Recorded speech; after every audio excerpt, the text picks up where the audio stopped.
Welcome everyone. This is Yvonne Davis and David Steele.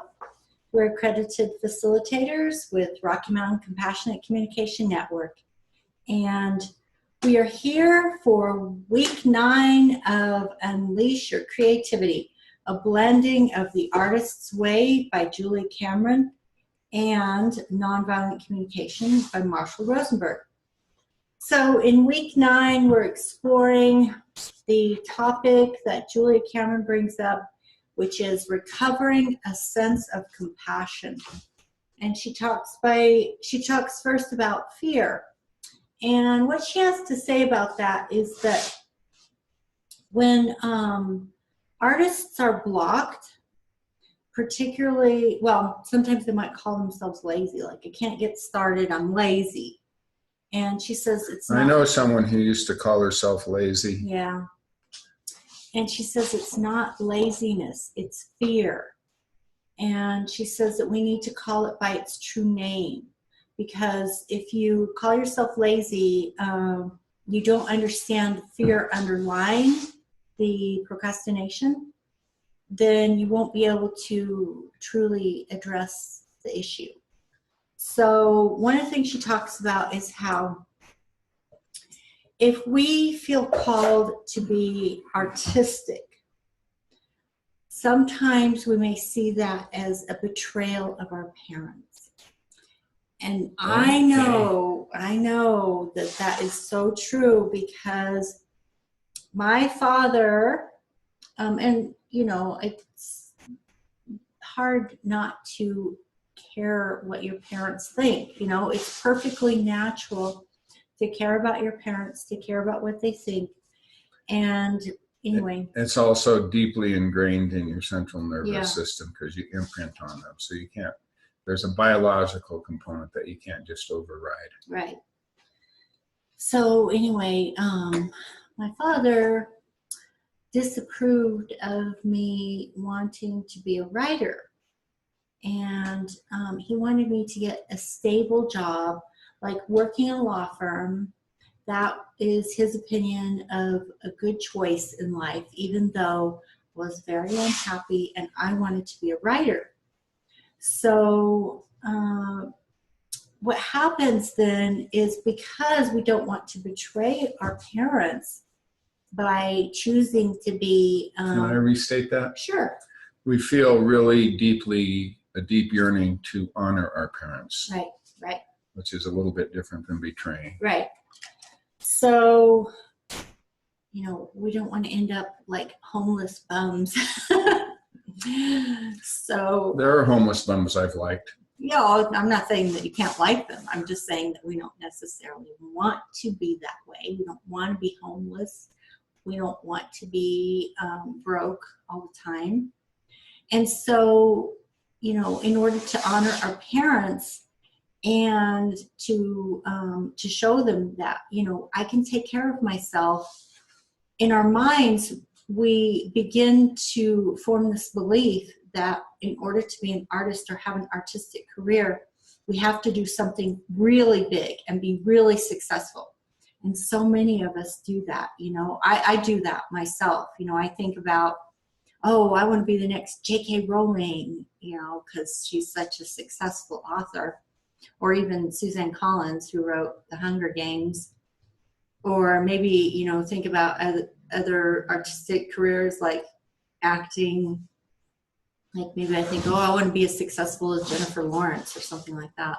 Or Wayne Dyer. Yeah, Wayne Dyer, Eckhart Tolle, Oprah.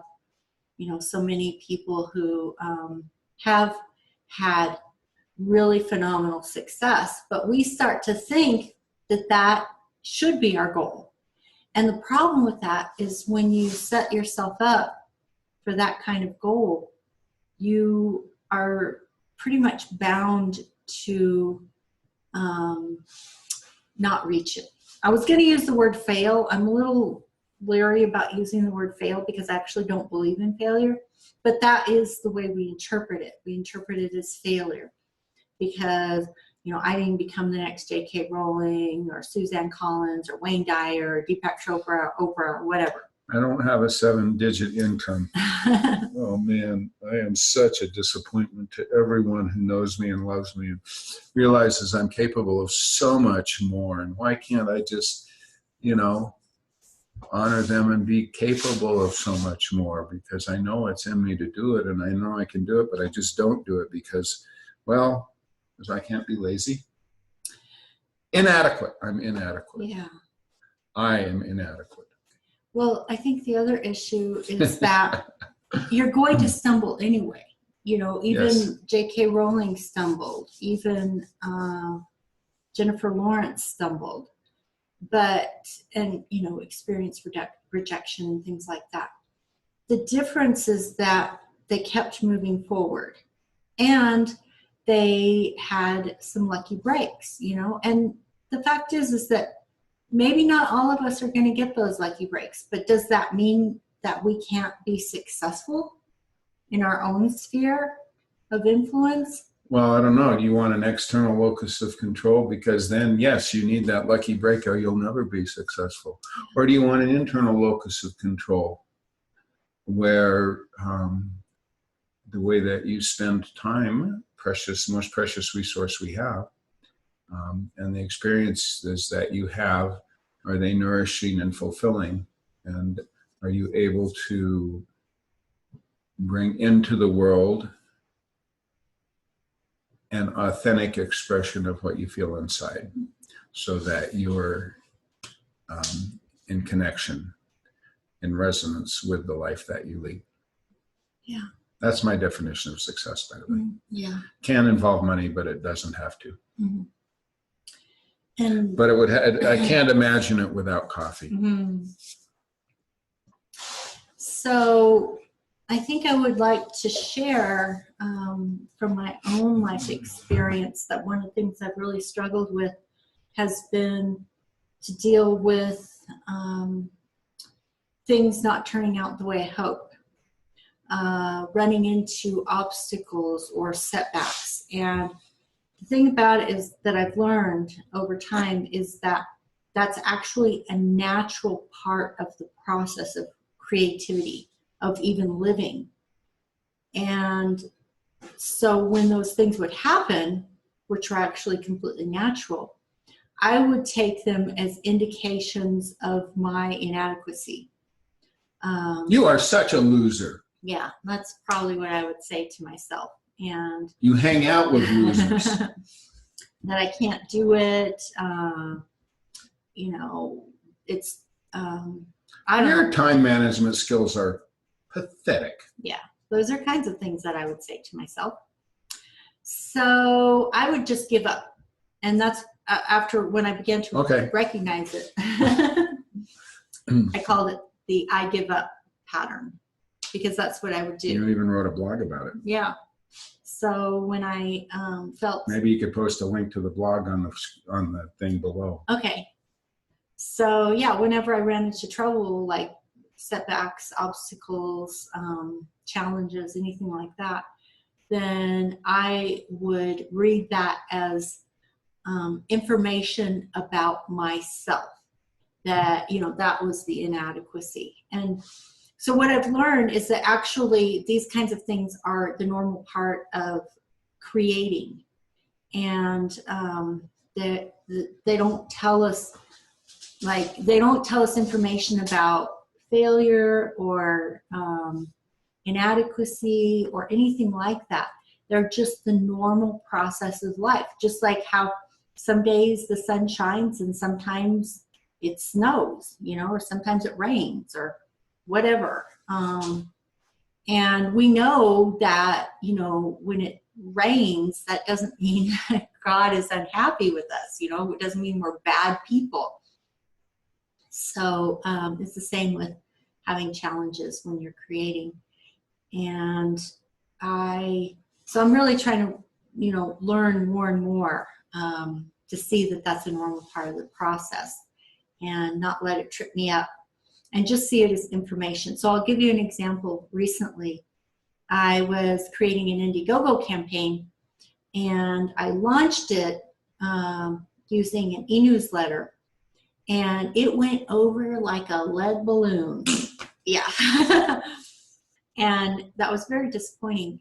So I know in the past, I would have read that as something personal about me, that I'm a failure, I'm inadequate, I can't do anything right, nobody loves me, nobody cares about me, I don't matter, nobody wants what I have to offer. And I'd have this whole story. Fool. Don't forget you're a fool. Oh, okay. And a failure. And, A failure. And incompetent. Right. I think we covered that. Right. So I would tell And myself. unlovable. Did you mention I unlovable? mentioned that, yeah. So I would think, and a loser.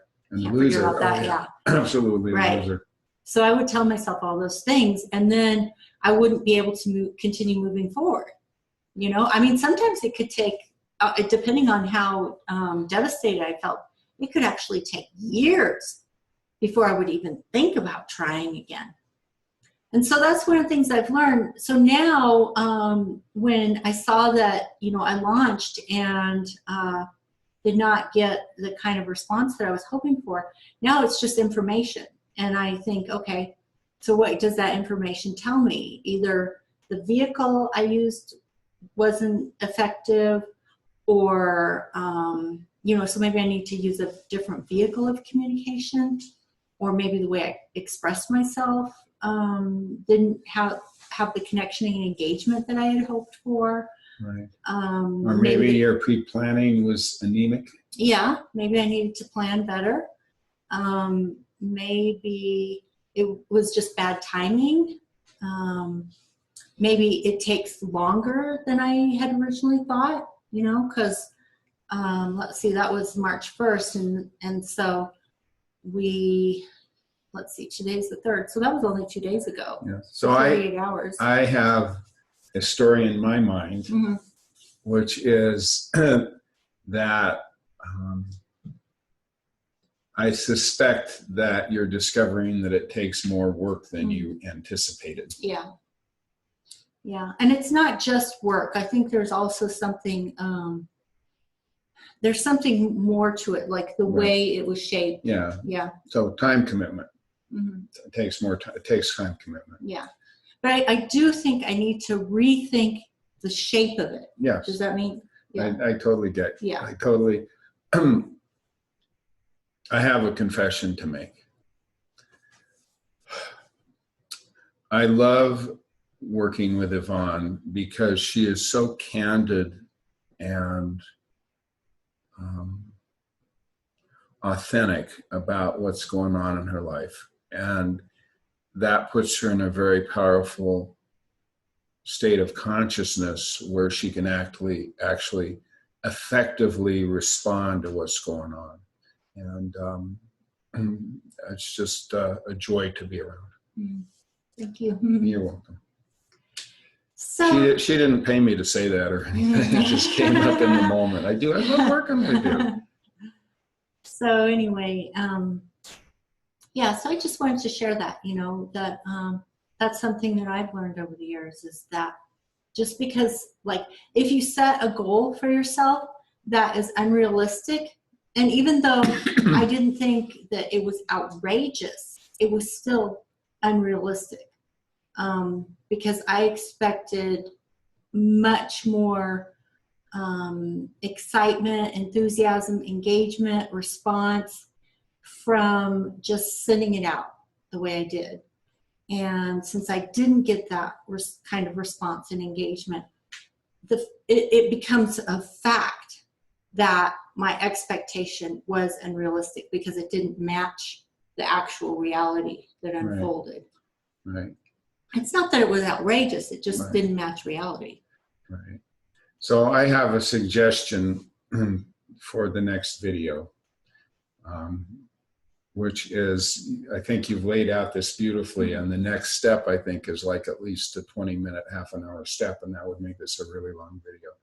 So I propose that the next video, when you have these realizations and when something really impacts you and there's strong feelings, and somehow you want to transform or transpose that emotional action into information that's empowering, how do you do that? Mm-hmm. And I think that's the next video. All right, that sounds like a good idea. Yeah. because if you keep it in the realm of thought and concept and story in mind, that by itself cannot produce the transformation. So stay tuned. What does? Alrighty, so we'll go ahead and end this video today.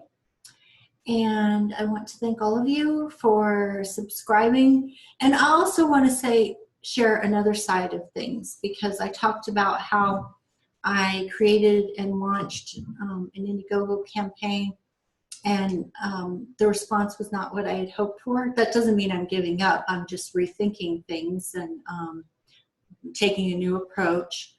And we'll work on taking the information that I gained and reshaping my campaign and the vehicle through which I communicate it to people. But I also want to say that sometimes things actually go really well.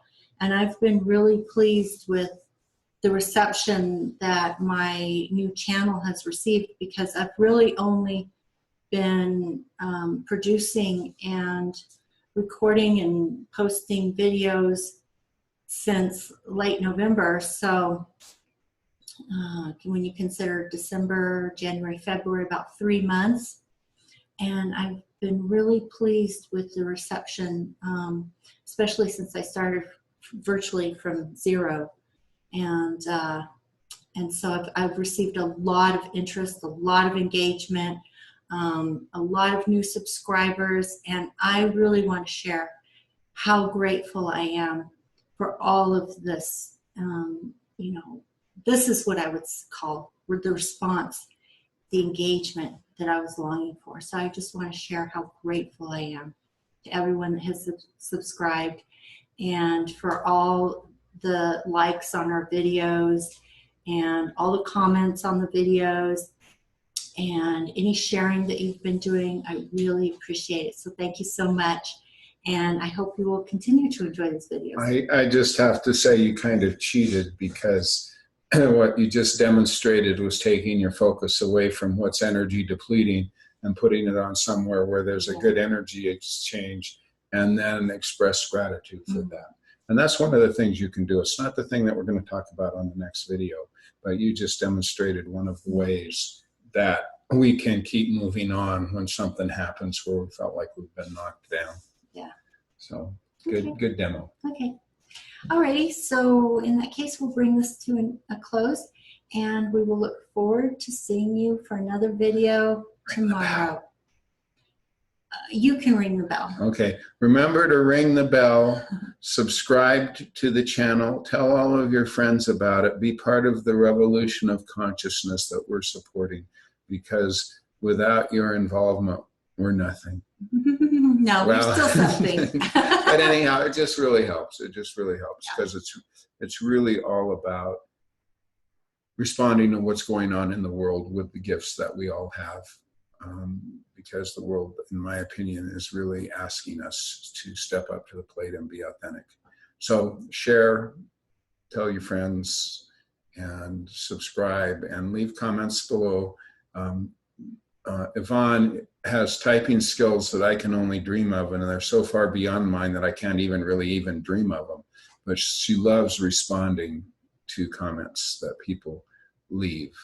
So you are invited to turn it into a conversation. Thank you. Yes. All right. We will see you tomorrow.